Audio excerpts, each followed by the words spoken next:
สุดท้ายที่เฮาได้เฮียนด้วยกันปีสุดท้ายที่เฮาจะต้องจากกันผ่านการเฮียนผ่านวันเวลาจนทำให้เฮาได้หูจักกันได้เป็นเพื่อนกันจนวันนี้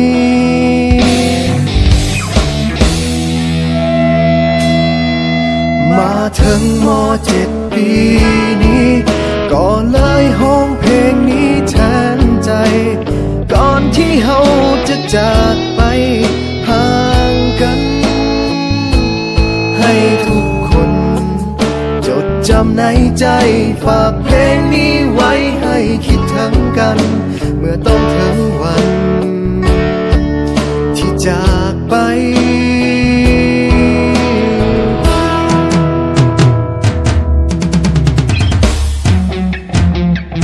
ก็เลยเขียนเพลงนี้ขึ้นมาให้ทุกคนหูไว้ออกมาจากหัวใจของเพื่อนคนนี้ถึงจะอยู่แห่งหนใด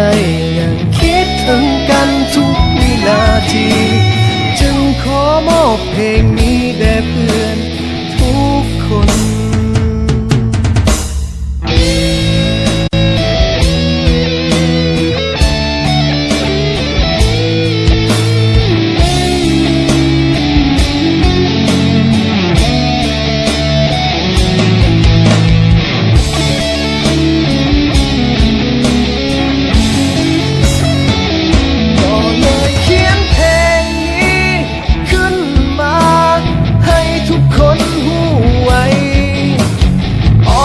จากหัวใจของเพื่อนคนนี้ถึงจะอยู่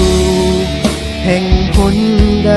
ยังคิดถึงกันทุกวินาทีจึงขอมอบเพลงนี้แด่เพื่อนทุกคนสุดท้ายนี้ที่อยากบอกเอาไว้ถึงจะอย่างใดก็ยังมีคำว่าเฮาคำว่าเพื่อนในวันนี้จะบ่มีวันเก่าพวกเฮาม.7 ปีสุดท้ายคำว่าเพื่อนในวันนี้จะบ่มีวันเก่าพวกเฮาม.7 ปีสุดท้ายพวกเฮาม.7 ปีสุดท้าย